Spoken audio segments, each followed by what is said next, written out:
Assalamualaikum warahmatullahi wabarakatuh. Salam Pramuka.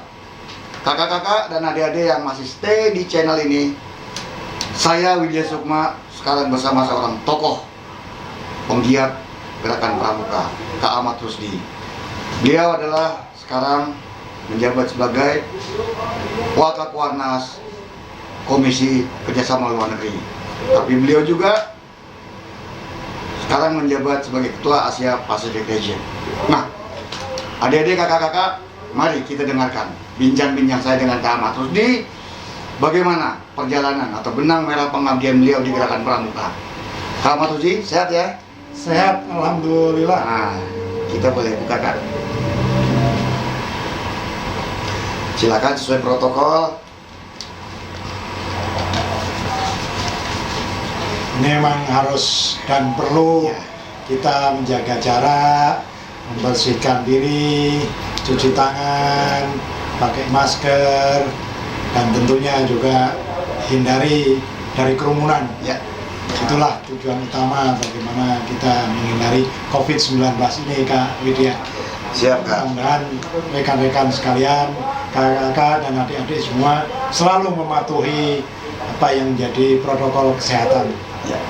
Terima kasih, Kak. Mungkin kakak bisa menyapa pemirsa kita yang ada di channel bersama Panitia Hari Pramuka menuju atau dalam rangka memperingati Hari Pramuka ke-59 tahun 2020. Silakan, Kak. Salam Pramuka. Nah. Sebelumnya saya Ahmad Rusdi ingin berbagi cerita dan terutama kepada kakak-kakak dan adik-adik di seluruh tanah air Sabang sampai Merauke, Pulau Miangas sampai Rote, ingin menyapa dan menyampaikan selamat Hari Pramuka ke-59 tahun 2020. Tentunya kita tetap semangat, terus berjuang untuk membela nusa dan bangsa. Bagaimanapun itu, kita sebagai generasi muda, penerus bangsa, harus mau dan mampu memperjuangkan dan menegakkan negara kesatuan Republik Indonesia. Terima kasih, Kak Widya. Ya. Nah, Kak Ahmad Rusdi, kakak kan besar di sebuah daerah penghasil batik Pekalongan. Cerita dong, Kak, bagaimana pengalaman kakak aktif sebagai peserta didik di Pekalongan, kemudian hijrah ke Bandung karena harus kuliah di Bandung. Ya, kesan-kesan yang sangat mendalam yang sampai sekarang kakak jadikan sebagai pedoman bahwa kakak sebagai aktivis harus A, B, C, D. Paling tidak kesan yang sangat berkesan, Kak, saat kakak jadi peserta didik. Silakan, kakakku. Terima kasih, suatu kehormatan. Karena saya sebenarnya sejak SD tahun 69 itu sudah aktif di gerakan Pramuka.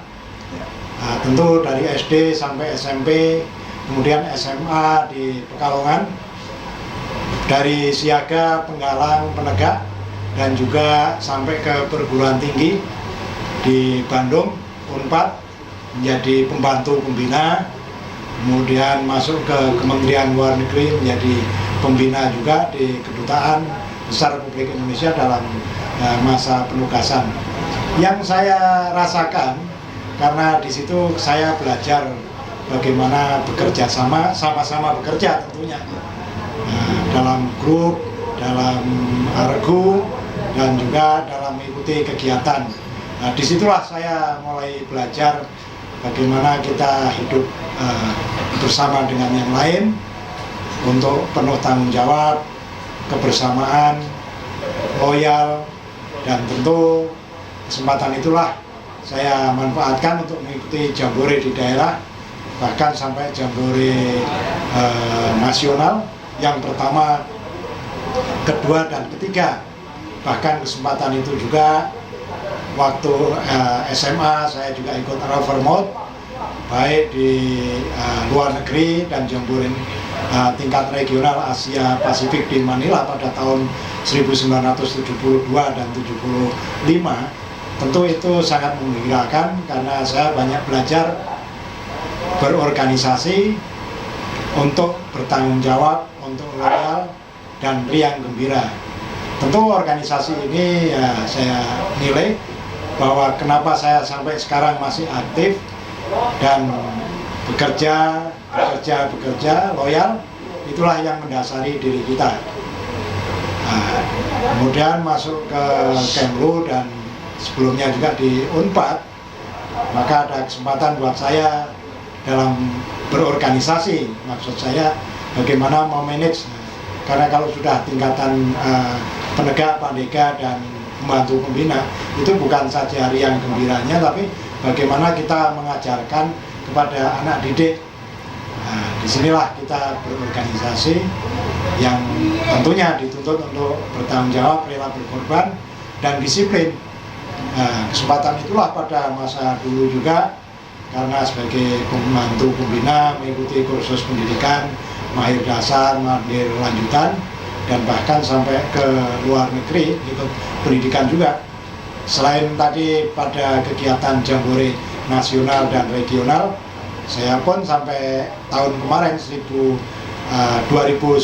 pun juga sempat ikut jambore dunia di Amerika bersama dengan anak didik. Seluruh anggota pramuka dari gerakan pramuka bahkan mendapat kesempatan untuk berpamit dengan Mabigus, ketuanya, untuk datang ke istana. Sebelum di Amerika pun juga saya sempat ikut jambore dunia yang ada di Jepang, dan juga sebelumnya jambore dunia di Swedia. Nah, tentu kesemua ketiga jambore itu saya sebenarnya sudah tua, tapi bukan karena tuanya, tapi saya merasa bangga, merasa senang bisa ikut sama-sama dengan adik-adik kita penggalang tidur di tenda selama 3 kali jambore dimaksud. Nah, bukan saja kita berkemahnya, tapi bagaimana kita cara berkehidupan dengan anak didik, termasuk yang dikatakan kita hidup sama-sama. Saya tidak melihat kita sebagai orang tua ataupun sebagai pembina, tapi memang kita tinggal dan sama-sama di tenda. Itulah yang saya merasa senang. Bahkan kesenangan ini saya rasakan karena saya juga sebagai anggota pramuka, tentu ketika lulus dari perguruan tinggi Universitas Padjadjaran Bandung, itu saya berteman dengan beberapa kakak-kakak lainnya sampai sekarang. Ada Kak Yana, Kak Rahmat, dan para alumni lainnya, itu juga masih terus berkomunikasi, berinteraksi, dan saling menyapa.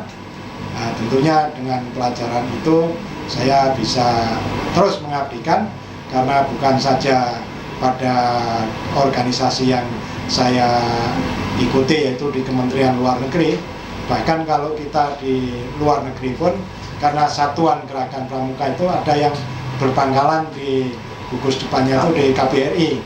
Nah, di situ saya menjadi pembina, terus saya juga mengadakan latihan dengan anak didik kita, dan sama-sama ikut kegiatan jambore daerah di mana tempat saya bertugas di luar negeri. Nah, tentu di kesempatan ini pula saya terus mengabdi ke Kuarnas, karena sekarang pun alhamdulillah masih dapat kepercayaan oleh Kak Budi Waseso menjadi wakil ketua di bidang kerjasama luar negeri, dan tugas itu kami emban. Meskipun sebelumnya saya sebagai duta besar, tapi setiap minggu kami membuat laporan kegiatan kerjasama luar negeri, dan juga dengan gugus depan yang ada di luar negeri, termasuk kegiatan-kegiatan yang ada di tingkat regional, Asia Pasifik regional, dan juga di tingkat WOSEM, bagaimana saya bisa menjembatani, karena Gerakan Pramuka ini adalah suatu organisasi di dunia dari 171 negara anggota. Ada 29 anggota yang ada di kawasan Asia Pasifik.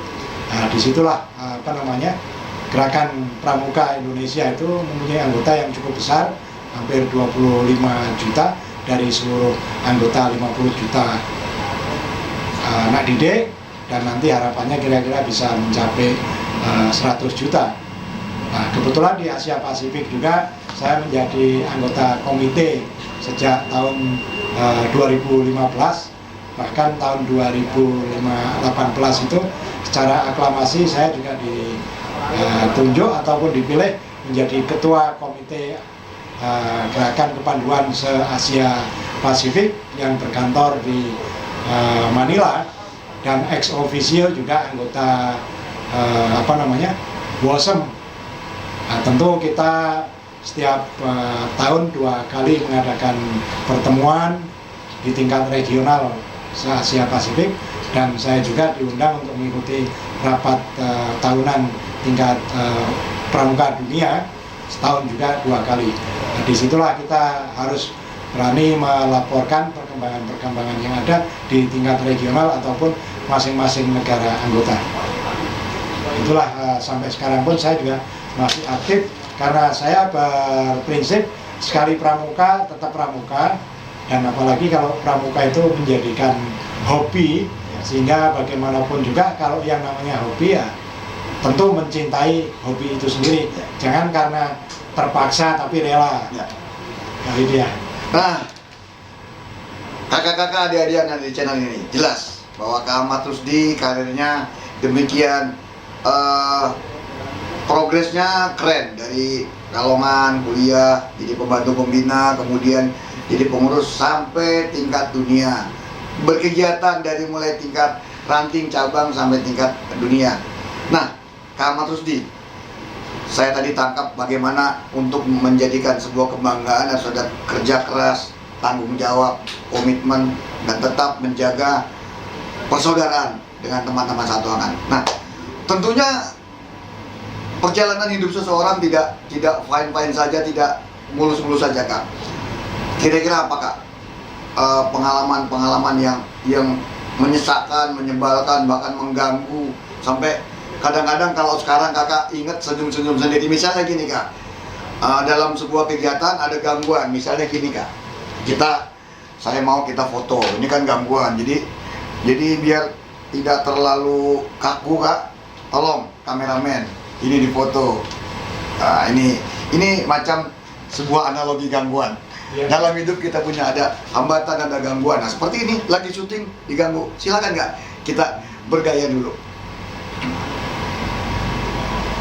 Oke?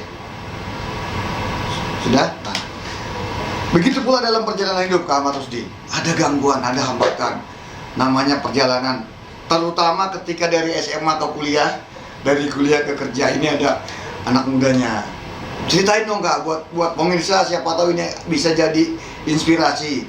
Ketika kita punya masalah, kita menyelesaikan masalah seperti apa, sehingga kakak menjadi salah satu kebanggaan anak Indonesia, Kak. Bisa jadi ketua Asia Pacific Region, bisa jadi ex officio komite di WOSEM. Ayo dong, Kak, jangan cuma yang mulus-mulus. Kasih bocoran kami bagaimana kakak punya hambatan dalam perjalanan hidup dan karir, Kak. Silakan, Kak. Memang seseorang dalam perjalanan hidup tentu ada keberhasilan, demikian juga ada hambatan, dan tentu juga ada kegagalan. Hendaknya kegagalan itu dijadikan pengalaman supaya tidak terulang, sehingga menjadi keberhasilan lebih lanjut. Karena keberhasilan itu juga ditunjang oleh bagaimana kita melakukan niatan, apalagi kalau kita dengan niat yang tulus, insya Allah Tuhan yang Maha Pengasih akan memberikan jalan. Ya tentunya harus jujur tadi, tanggung jawab, loyal, giat bekerja, dan tolong yang namanya ibadah itu terus kita jangan lupa. Kalau yang beragama Islam sholat 5 waktu sambil berdoa, demikian pula agama lain yang mempunyai kepercayaan. Dengan ketulusan itu insya Allah itu akan diberikan jalan. Kendati ada ujian, tapi itu sebagai hendaknya dianggap sebagai ujian yang tentunya menjadi keberhasilan yang lebih lanjut. Ini pun juga saya alami. Alhamdulillah saya sudah 63 tahun di pramuka, sekitar 55 tahun, dan dari dulu sampai sekarang juga masih tetap aktif, dan saya tidak perlu malu. Saya juga selalu rela berkorban, tidak perlu mendapat sanjungan atau balasan dengan pekerjaan yang kita tekuni. tulus ikhlas, itu orang lain yang akan menilai, orang lain yang akan membalasnya. Tidak perlu kita mengharapkan bantuan yang kepada orang yang telah kita bantu. Pasti orang lain lagi akan membantu kepada kita, anak cucu kita. Insya Allah semua itu dapat berhasil. Ya tentu suatu upaya, usaha itu juga ada hambatan. Tapi dengan hambatan itu, kalau kita pelajari apa sih masalahnya, insya Allah pada hari ataupun waktu berikutnya keberhasilan akan kita raih. Asal dengan kita bekerja keras, kita jujur, kita loyal, kita giat dan ulet. Nah, tentu dengan etika-etika yang kita miliki, bagaimana sopan santunnya, bagaimana kalau orang Jawa tuh lembah mana lah, kita bisa merendah tapi kata orang tuh menang tanpa ngasorake, luruk tanpa bodoh. Nah itulah petua-petua lama itu yang selalu saya pegang. Dan tadi itu bahwa kita berupaya, kita beribadah. Kalau sudah waktunya kita beribadah, sholat ya kita lakukan.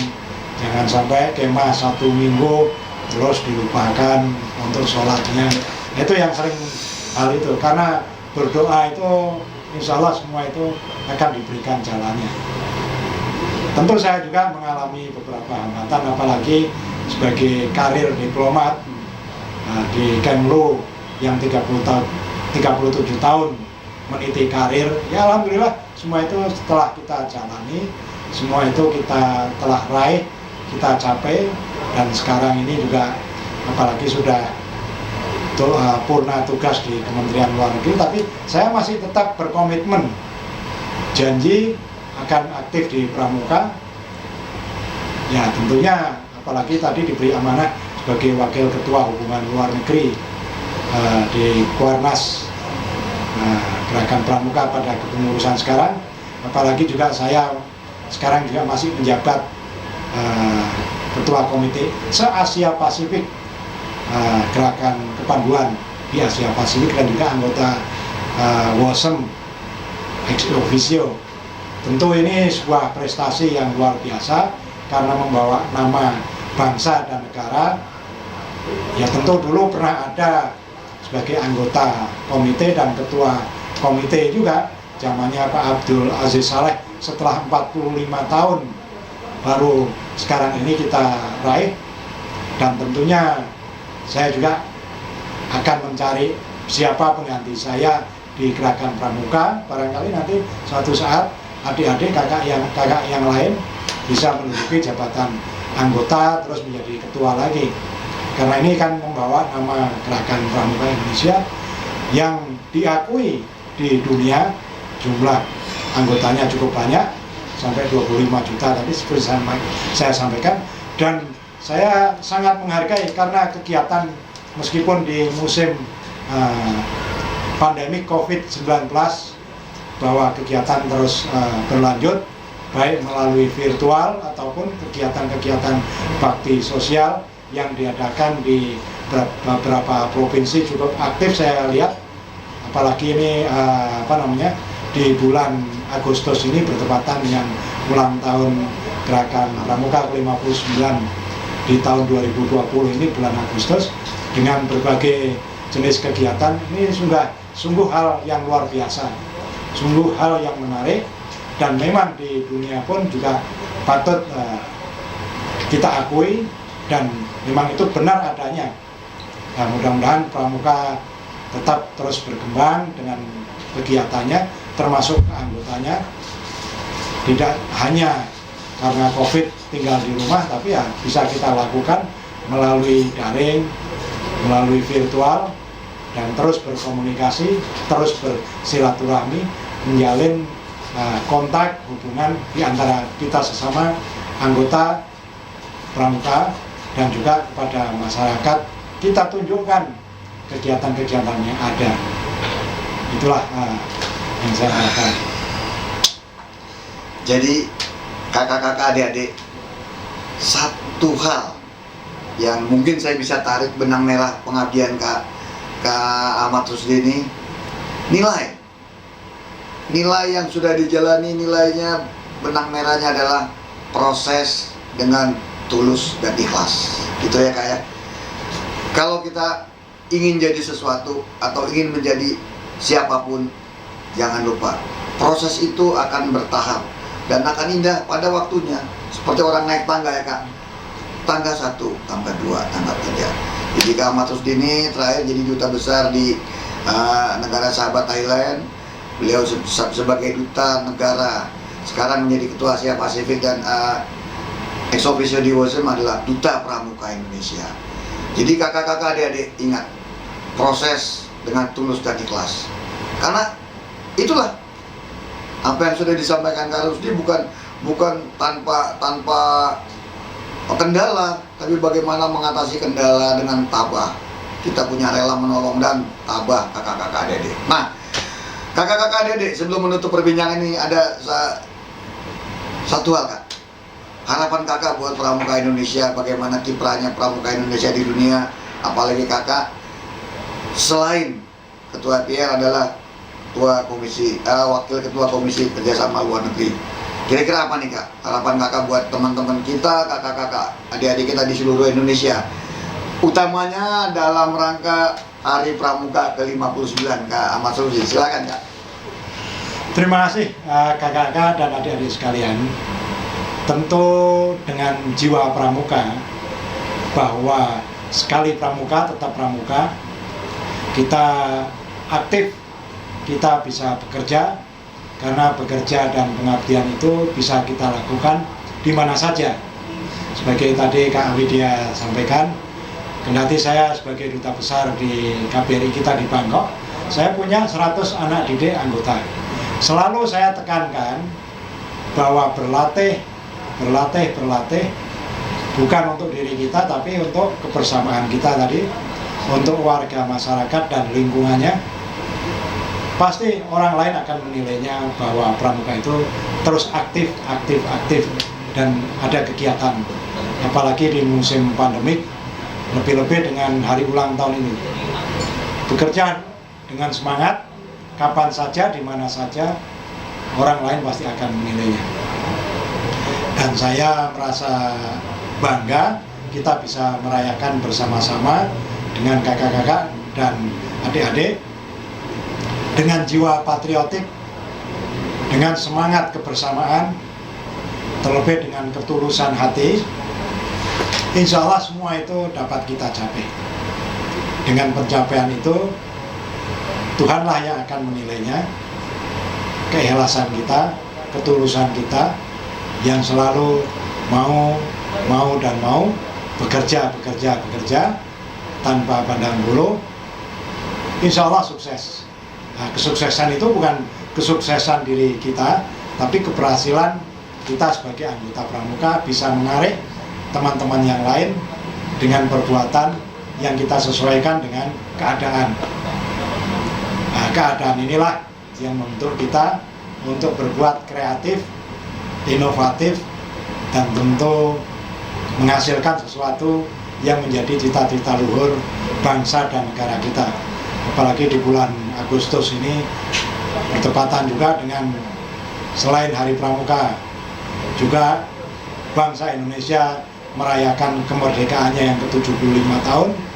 Tentu gerakan pramuka turut menunjang dan terus aktif membela bangsa dan negara sesuai dengan tugasnya. Insya Allah. Salam pramuka. Terima kasih. Nah, kakak-kakak adik-adik yang menyaksikan channel ini, tetap di channel ini di live streaming Hari Pramuka dari Korting Nasional. Jadi kesimpulannya kakak-kakak, untuk bisa sekali pramuka, tetap pramuka harus berlatih dengan tulus dan ikhlas. Terima kasih Kak Ahmad Rusdi. Terima kasih. Kami tunggu bimbingan kakak. Kami yang kita sama-sama belajar. Para junior ini harus banyak belajar dari para senior. Paling tidak kami punya salah satu panutan di gerakan pramuka. Insya Allah akan berhasil. Baik, kakak-kakak adik, terima kasih. Assalamualaikum warahmatullahi wabarakatuh. Salam pramuka. Salam.